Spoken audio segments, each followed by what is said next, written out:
to questions. Brentley, please. Matt, how would you describe this energy right now with the crowd and after what you guys just accomplished? It's incredible. Yeah, absolutely incredible. You know, it's a hell of a lot better than playing away, that's for sure. It's just so different, and they just the energy that you get from them is huge.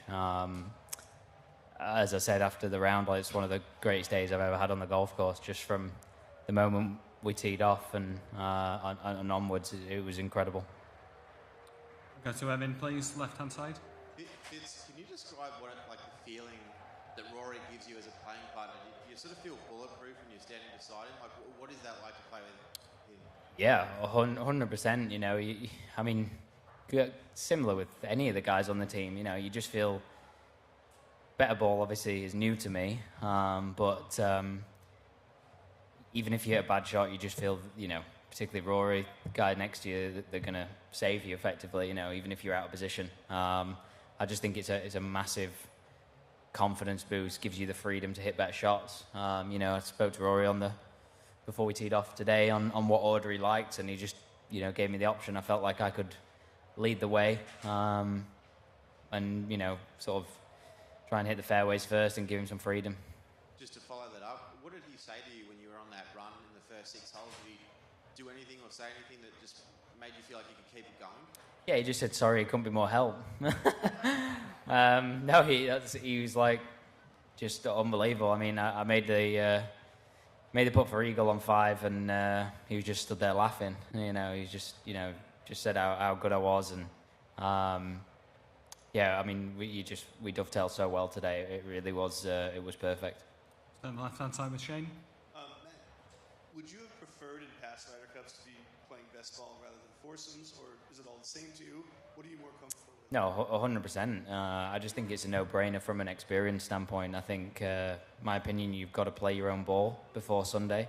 That's what I learned after the first one. You know, I'd effectively played 9 holes in 2016 because I'd only hit half the shots in the morning on Saturday. Didn't play the Friday and didn't play Saturday afternoon. So you get on the first tee, you're playing holes that you've not hit shots on since Wednesday or since Thursday. It's hard, you know, it's hard. So yeah, I've obviously wanted to play 4 balls since then, and Luke gave me that opportunity today. Did you make it clear to him that this is what I would like? Yeah, I mean, listen, I made it clear to Paddy Harrington as well. I spoke to him about that, and he understood that too. You know, Padraig definitely tried with that too. It obviously just didn't work out, and you know, I spoke to Luke obviously as well, and Luke also made it clear that I was in his plans for 4 ball. Early on, his communication's been fantastic, and I think that's, you know, so far that's what's been so impressive. In the middle, please, man in blue. What's your opinion about Marco Simone Golf Course and the welcome you had in Italy, and your impression about the atmosphere here in Rome?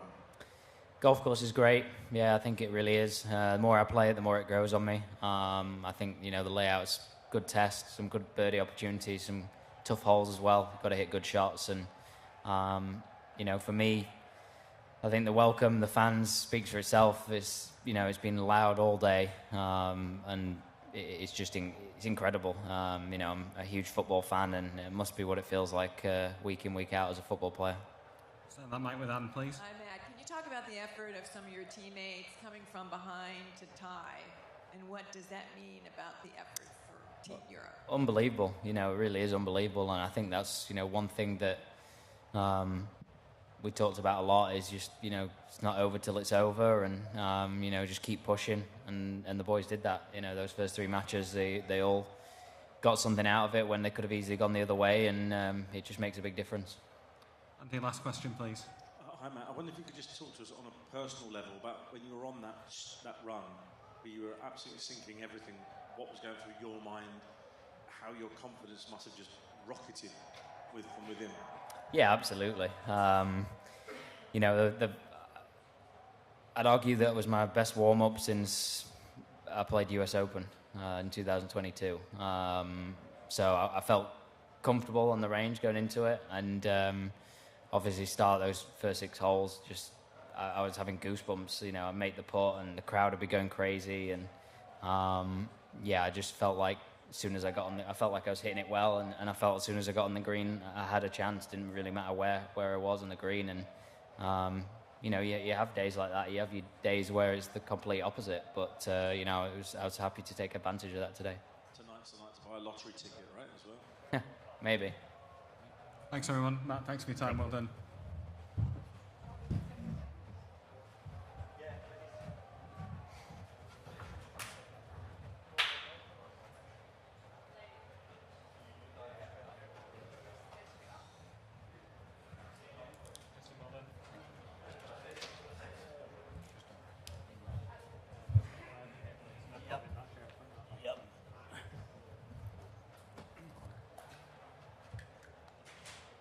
Right, we'll carry on with Justin Rose and Robert McIntyre.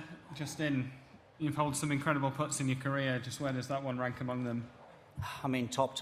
I mean, old putts that have meant a lot to me, but that, you know, we don't know the significance of the putt yet, but obviously just the last putt of the day, all of your team are behind you, the stage was set. You know, I've been out on the golf course and experienced moments like that in the past, whether it be with Poltz and Rory and guys like that. But I've never had that moment, you know, alongside Bob here, where we fought really hard to have that moment.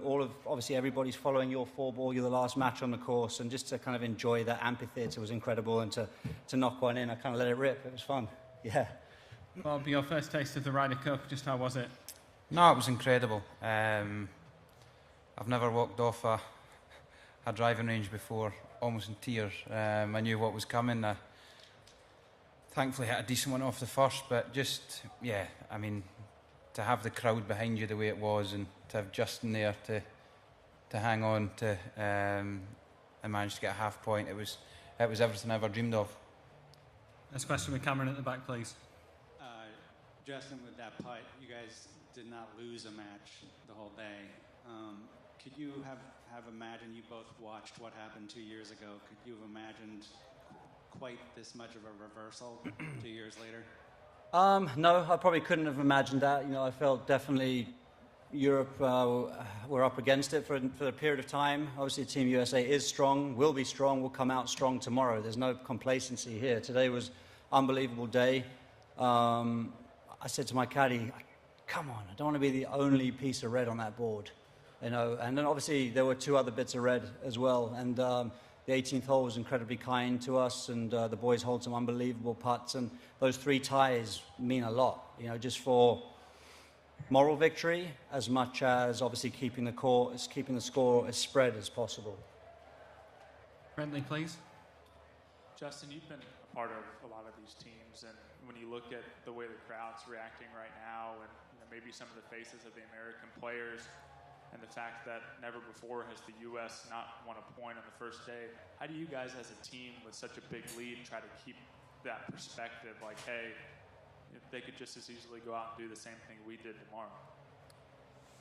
Yeah, there are small margins between the teams. I think, you know, you looked at the way it was obviously, American team's a great team. They're all top 20 in the world. I mean, they're a hell of a team. Home course advantage is important, which I think made this very much from almost a betting line point of view, like pretty even. That's the way the chat was anyway. So, and it's going to still continue to be that way for the next few days. We're going to be fighting for small margins out there, and I think Team Europe did an incredible job today coming down the last few holes of fighting for those small margins. And that's the difference on a day like today. And momentum's a lot. Momentum can be everything as well. So, you know, it goes in waves. So we'll definitely have to bed in at times over the next couple of days. But as long as we stay focused and on plan, then hopefully the team can keep performing. Swanee on mic 1, please, on the left. Question for Robert, please. Robert, can you talk us through what that experience was like amongst friends, family, on that first team, the whole thing, and then after that start, the ending that Justin came up with as well, just how you felt through the whole day and at the end?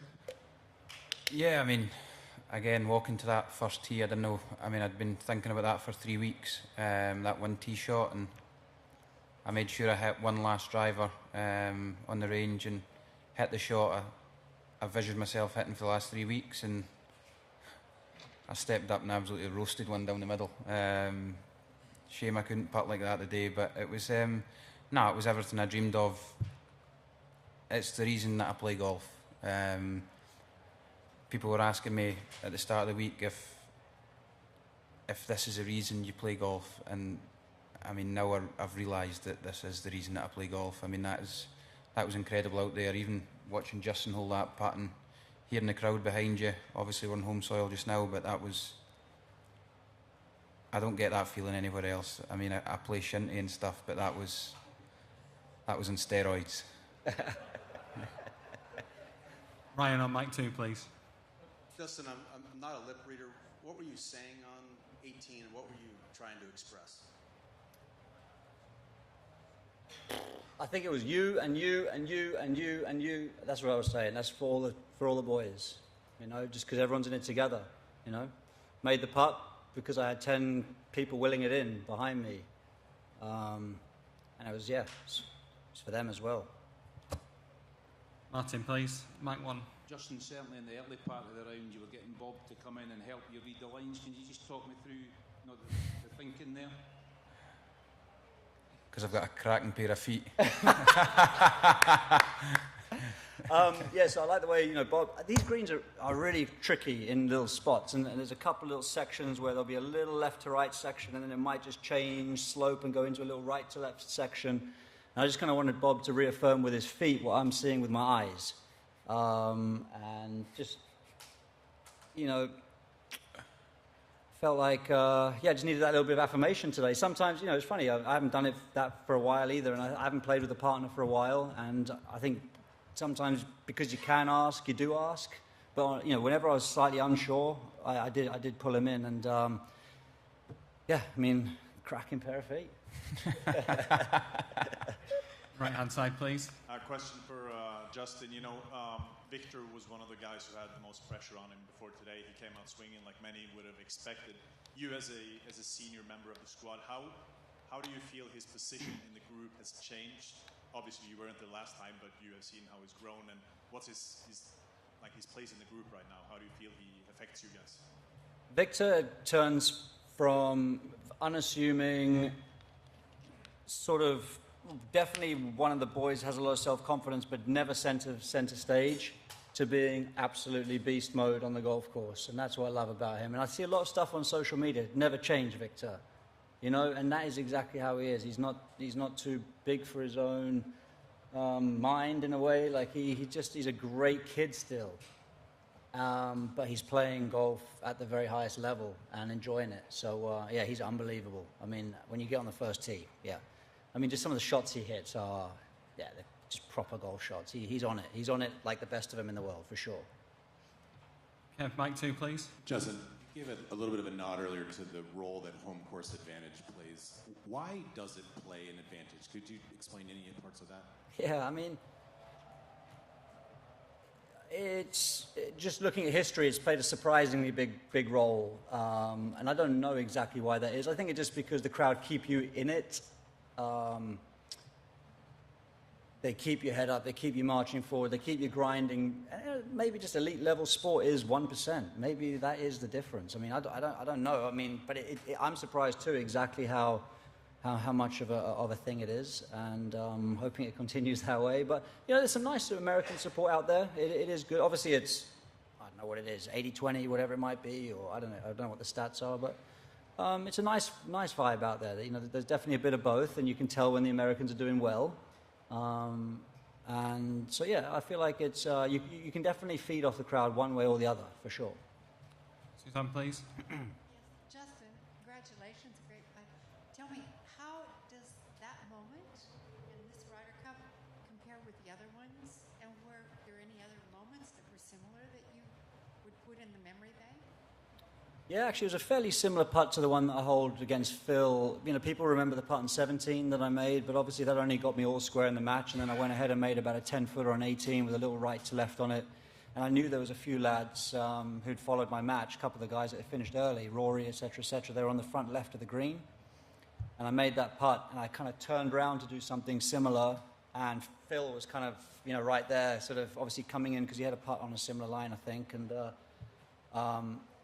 anyway, I made the putt, and obviously Phil kind of was there, and obviously I couldn't continue my celebration and go straight past him, so obviously I did the right thing, shook his hand, and and then kind of had to go and celebrate with the team. But obviously, Novak, Djokovic even said, you got to use people as inspiration out there. And obviously, in some ways, the 10 guys, and the caddies, and the vice captains, and everybody else out there, that was the inspiration for that particular part, which I think is why you can't plan that reaction. You know what I mean? It just kind of comes out in the moment. But it was a lot of fun. And last question with Shane, please. This is for Justin. Luke's pairings with the rookies worked out really well, one of which was you. I'm curious, when did you know you were going to play with Bob, and what did Luke say to you? How did he prepare for you?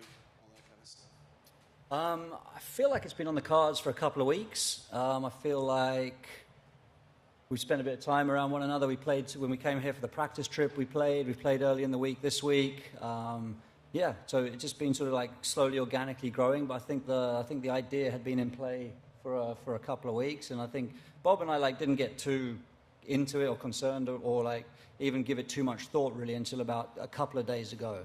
I think because you kind of want to just get on with your prep, and you want to see what all the options are, and you want to be able to be fluid for the captain as well. If someone's playing great, someone's not playing great, foursomes versus four ball. A lot of things can change depending on how the team's actually playing a couple of days out. But I think it's been in the works a while. Thanks, everyone. Justin, Bob, thank you very much for your time. Thank you.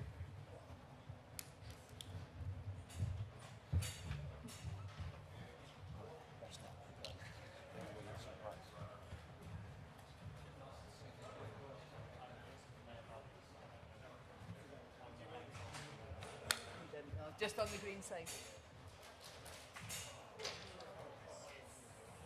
Steve, I recorded. They have just finished grinding, so they're doing that way now.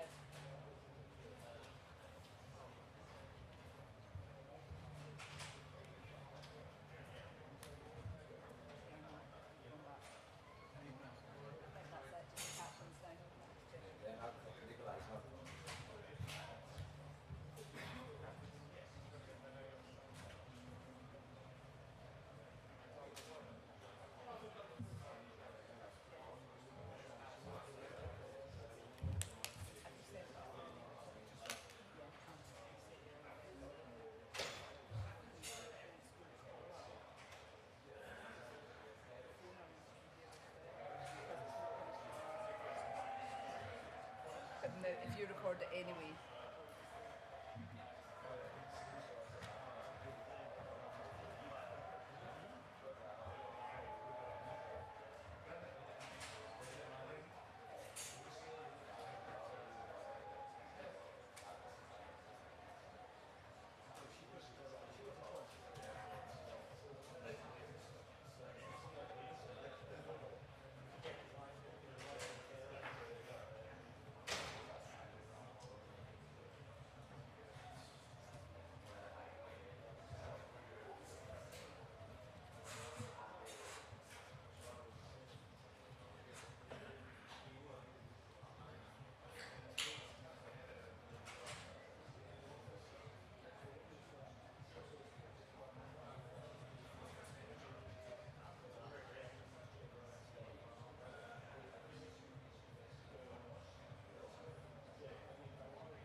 When? Oh, soon. That's all I can do. Hoppy, you're in line of sight.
Quarter to 8.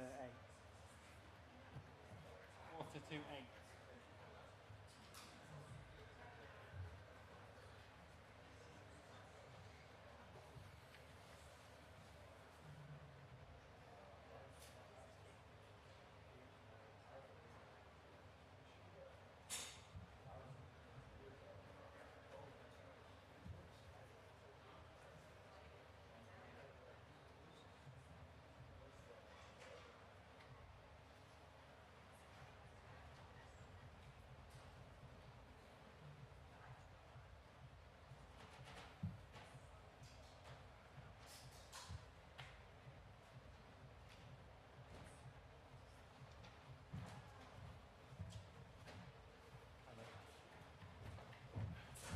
Just in a sec, please.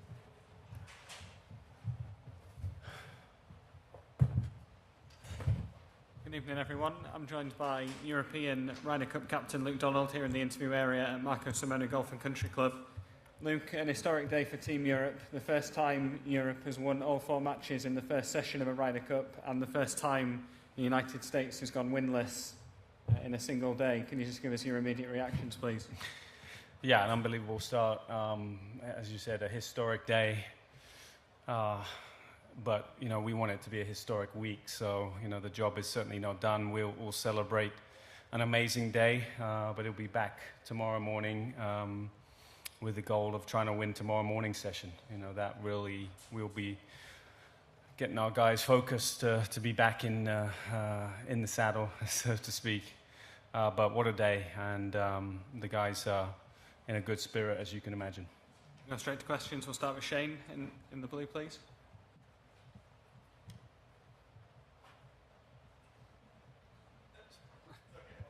Andy. Hi, Luke.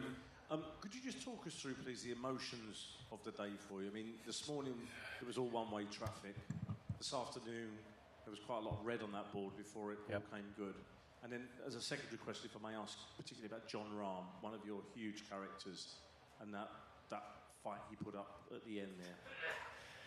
Yeah, you know, Ryder Cups are always full of amazing emotional roller coasters and swings throughout the day. Obviously, this morning felt a lot more comfortable than this afternoon. We got off to a fast start this morning. We held it, you know. To win 4-0 was very special. But this afternoon, you know, the US for a while there were holding putts. They were turning around matches. Again, we got off to a pretty good start, but they fought back, and we knew they would. They're a strong team. There's a lot of talent on that team. But what we did going down 18 just shows the determination, the grit, the perseverance, the kind of unity of our team. You know, they never gave up. They kept pushing till the very end. And to hold putts like Victor did, like John did, and of course Rosie right at the end, you know, that is huge. It really looked like 3-1 at one point for the US. 5-3, it's really, you know, they're well back in the game, but you know, to win that session when it looked like 3-1 is an unbelievable feat by my guys. And sorry, just with reference to John, I know it's a team effort, but I'm sure I felt the ground shaking when he was jumping up and down?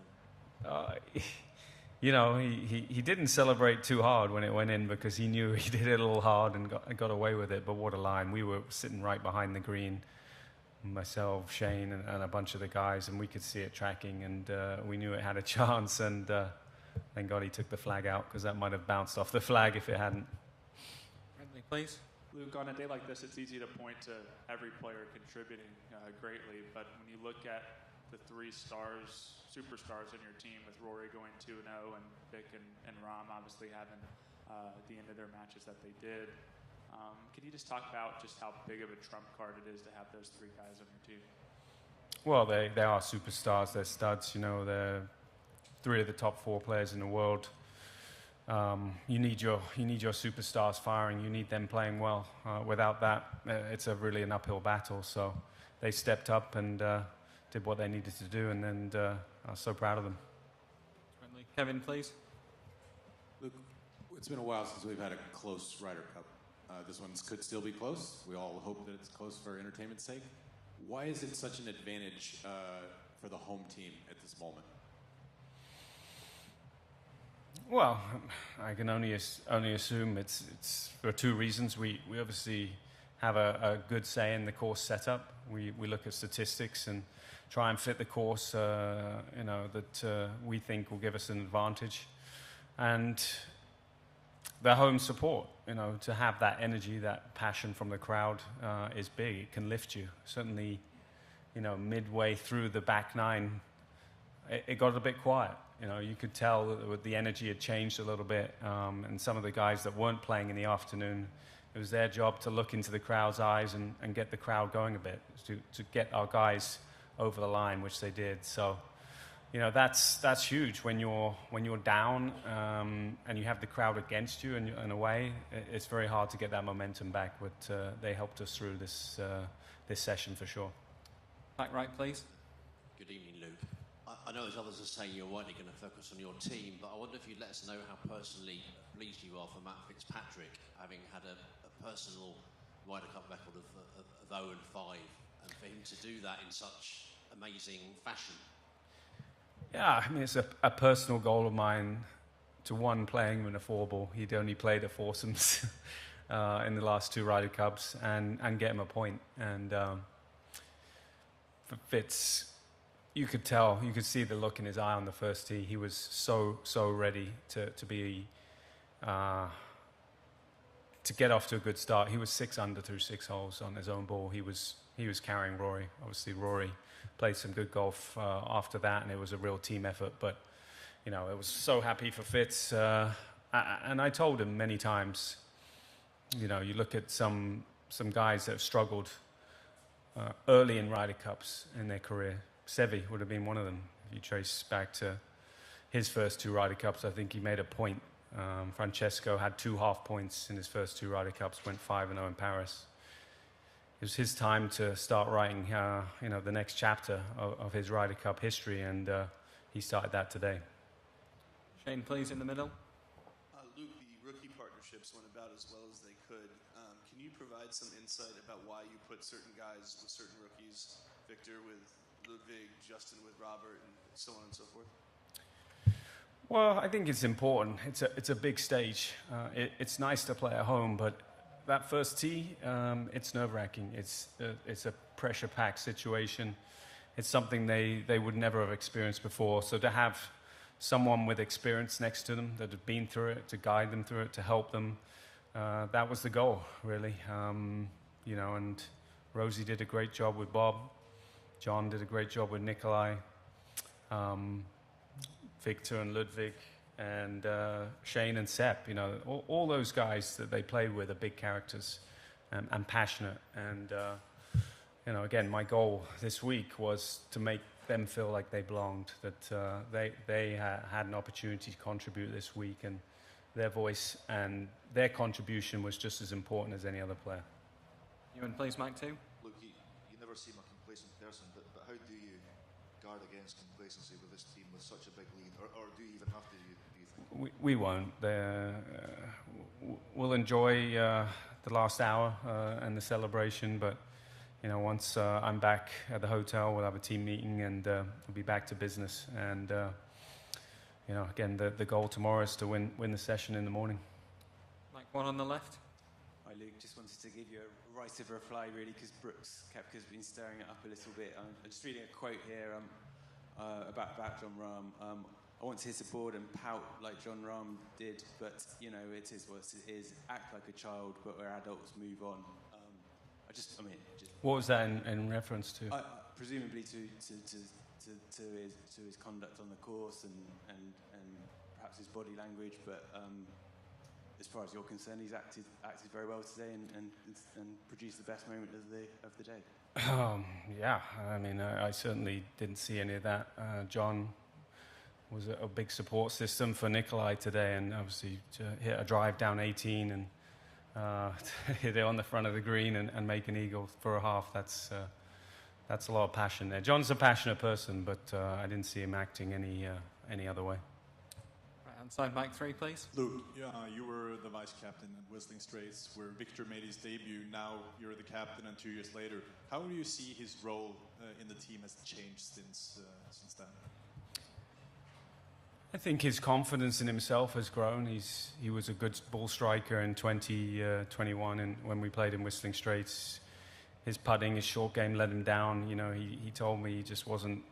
What was the word he used? He wasn't clutch enough on the greens, around the greens. This morning, his short game stats were quite a bit better than anyone's on our team. I mean, he's worked so hard on his weaknesses, and they become strengths. And, it wouldn't surprise me that he'll win a bunch of majors coming up. In the middle, mic 2. Luke, a lot was made in 2018 about the data, the analysis, the course setup. Europe never swept a session at the first session. They're now 5 points up. The teams seem like more similar profiles than in 2018. What do you put that lead down to? What do I put that what, sorry? The lead.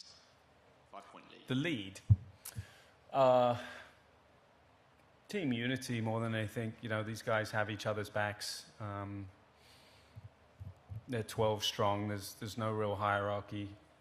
Everyone wants the best for each other. We've had a tremendous 4 or 5 days. The atmosphere in the team room has been amazing. It's been very positive. I think, they're great guys. They're great gentlemen, like I wrote in my speech.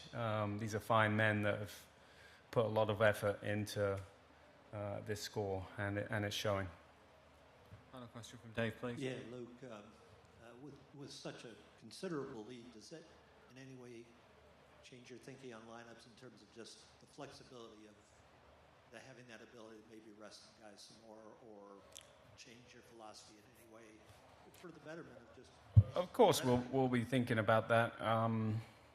But tomorrow, I'm really focused on going out tomorrow morning and showing another strong session and trying to, win that session. That will be our only goal for tomorrow morning, and there'll be some wider thoughts, obviously, for Saturday afternoon and the singles. But this is a great start, and we want to build on that lead. Thank you, everyone. Luke, thank you for your time. Thank you.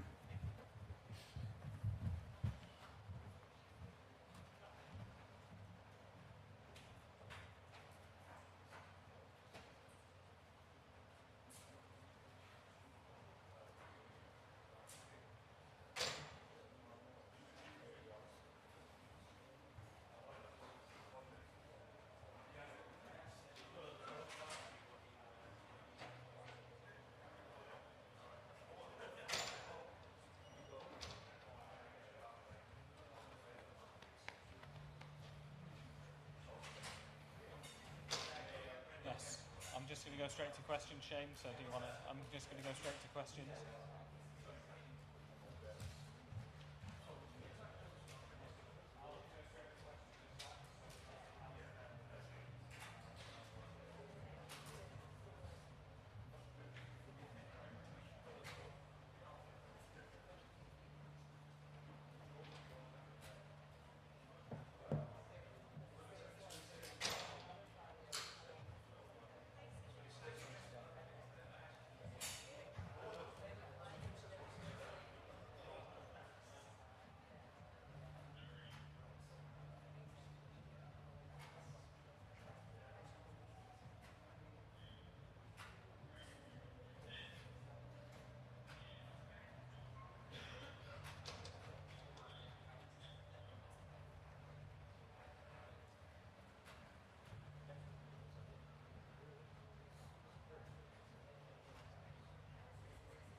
Good evening, everyone. We're joined by United States team captain Zach Johnson here in the interview area at Marco Simone Golf and Country Club.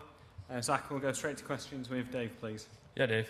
Yeah, Zach, on the positive side to start, maybe you could just talk a little bit about that first match, and then, of course, the play of Justin Thomas kind of grinding over those last holes, pretty much 2-on-1 in those last few holes.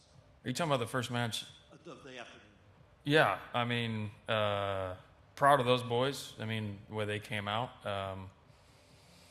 Yeah, I mean, Jordan didn't have his best, obviously, but that's why we're in tandems, and Justin does what Justin does. You know, sometimes that's what it takes. You know, these guys, those two guys know what they're doing in this arena. Was there a bit of relief just to see something on the board, even a half point? Yeah, I mean, well, I don't know about it. I mean, a relief. I would say encouragement for sure. Not surprised by any means, but not surprised on both ends. I mean, they're up against formidable opponents, and they're very competent players themselves. Shane, please. Zach, were the afternoon pairings scripted ahead of time, or were they something you adjusted after what you saw in the morning? Well, we have contingencies and things of that nature based on a lot of things. You know, we're I would say that, you know, we love to have everything drawn out way ahead of time, but there's certain things you cannot control, and we're trying to control the controllables in our team room. And I'll leave it at that. So you don't want to answer the... No, not particularly. I mean, the bottom line is there's been some unforeseen things that we've had to navigate around. That's really unfortunate, I guess you'd say, in the sense of health. It's not an excuse because we have depth, but I'll just say I'm grateful we have a team doctor. That's it. Anne, next, please. Zach, can you talk about the mood of the team room at this point and how challenging it might be for you to come up with the right things to say? Well, I mean, I've got guys I can lean on when it comes to what I articulate and what I, say. I think they have every right to be frustrated, number one. Number two, what I've seen so far, I mean, granted, I've been doing some other work, but I've seen some guys. And basically what we've come up with is once we leave here, it's done. And they're essentially leaving right now, so it's done. Today's done, and there's more opportunity out there. 28%-ish of the tournament is done, so we got 72% left. That is a lot of opportunity, which makes for, I would say, just an ability to go out and show off and show the true character of this team, which I've been very proud of, and since the very beginning. Alex, please. Oh, hey, bud. Okay, so I'm sorry, the health thing. Can you delve into it a little deeper and give us a better understanding? Well, we're just fighting things. I mean, internally, it's kind of been passed around a little bit. Caddies, players. I mean, it is what it is, but it's nothing more than that. Guys are fighting and playing regardless. I mean, it's not anything that's going to weight us down because of the depth we have and because of the many options we think we have. You're quoted as saying that I'm extremely proud of what they've done. When we look at the scoreboard, it's 6.5, 1.5. We're trying to understand what part of that you're proud about. Well, it's from my vantage point, it's extremely easy. I'm extremely proud of their fight and their character. I think when you have adversity, when you have challenge, you can kind of go one of two ways, and they decided to do it with class and character. And I think in time, that positive, I think it can breed momentum, and I think it's just a matter of time. Like, I believe in these guys. It's not like this is just the start. I mean, I am proud of the way they have gone about their business. I tip my cap to the European team for playing great golf. Hard time's coming. And when your team left here this evening, Mm. Do you feel like they feel the same way you do right now? Based on the rhetoric I've heard and the text messages I've received, yes, completely. I've got leaders on the team, obviously vice captains, but I've got leaders on this team that are stepping forward, and these guys are ready.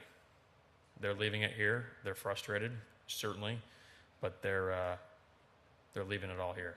And one last thing, who would you say the leaders are this week? Those are the kind of things I'd like to keep within the team. Thanks. In the middle, please, in the blue. Zach, is Ricky Fowler sitting in the morning session because of illness? I'm not going to get specific on individual guys. I don't think that's fair. I think it's irresponsible to say who's playing for what reason and who's not for what reason. So, I mean, I'm not to say that all, no, I'm not going to get into that. What's your biggest regret from the first day? What's my biggest regret? Yeah. I don't know if I have any regrets. I mean, that's sport. This is golf. I mean, this happens. I mean, it's these guys are athletes on both sides. Anybody can beat anybody at any given moment. So to say I have a regret, I mean, I've trusted in my process. I feel like it still works. It did not go in our favor today. It does not mean it can't tomorrow, and certainly on Sunday. So regrets. I mean, I'm of the mindset that there's still ample opportunity out there, and that's the way I look at it. I don't like delving into the negativity because there's still so much positivity around the team and their mentality, and certainly in mine. Come, please. Okay, take you obviously didn't see this coming, but are you able to say what exactly has happened or why it happened? I think it's pretty simple. From my vantage, granted, I can't see every shot. No one can, right? But from my vantage, it looks like the European team executed golf shots a little bit better than we did today, and that's golf. So you tip the cap to Luke and his team. Come in, please. Zach, I imagine your guys are going to fight to the end. What gives you... Sorry. Yes, sir. Sorry. What gives you confidence, I would guess, that a comeback is possible? Because of the 12 guys in my team room. Every one of them is feisty. Every one of them is hungry. Every one of them plays golf for the right reasons in the Ryder Cup. Andy, please. Hi, Zach. Hello. I just want to read a quote to you, if I may, from Brooks Koepka from earlier, referring to John Rahm and the second eagle putt that he pulled off today, when Koepka said, I mean, I want to hit a board and pout just like John Rahm did, but you know, it is what it is, act like a child, but we're adults, we move on. It sounds like Brooks is upset about something with that shot. I wonder if you could shed any light on that for us, please. I don't know what that's referring to. I think it's the way that... John hit a wall?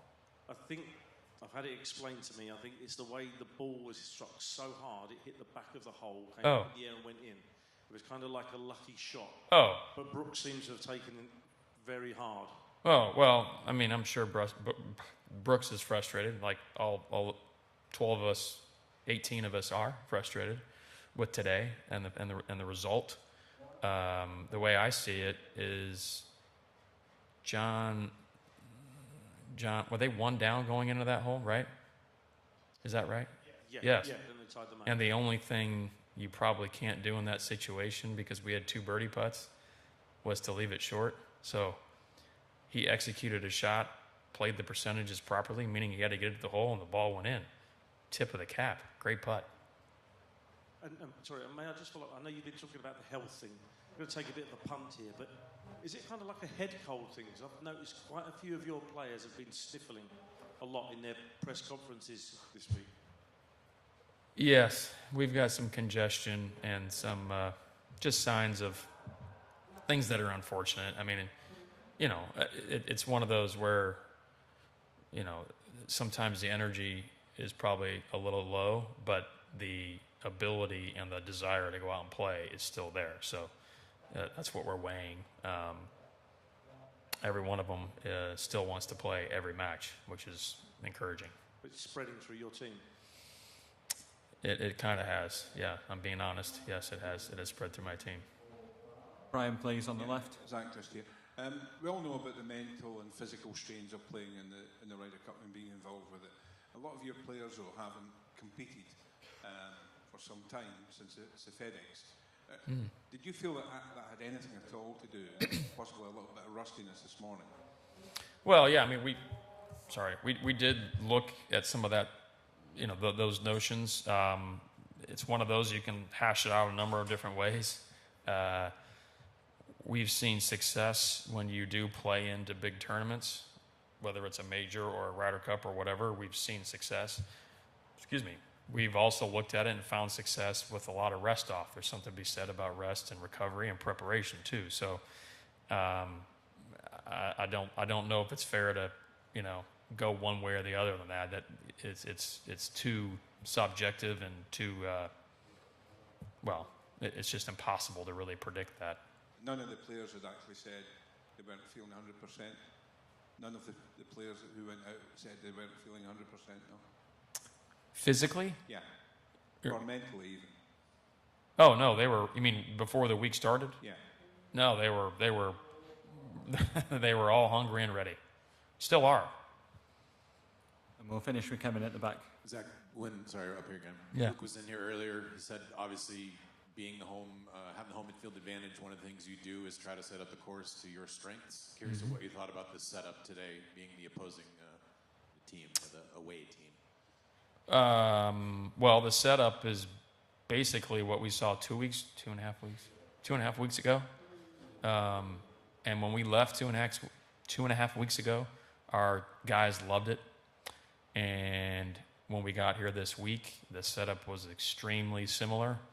I mean, if the greens have fluctuated in speed, it's been by a minuscule amount. Either way, I don't know. I mean, you'd have to ask the greens crew. So I think what I'm saying is the consistency of what we saw 2 weeks ago and what we've seen this week has been tremendous. So, again, hats off to the greenskeepers. I think they've done an amazing job. I think the course is beyond worthy of a championship of this magnitude. I think whatever Luke or his team or the greenskeepers did, I mean, we can all tell that there's a test of a good golf course is one that requires all shots to be fired and your whole arsenal to be on, and I think Marco Simone does that very, very well. And then you compound that with the fans who are absolutely tremendous. I mean, this place is spectacular right now. Thank you, everyone. Zach, thank you for your time. Pleasure. Thank you.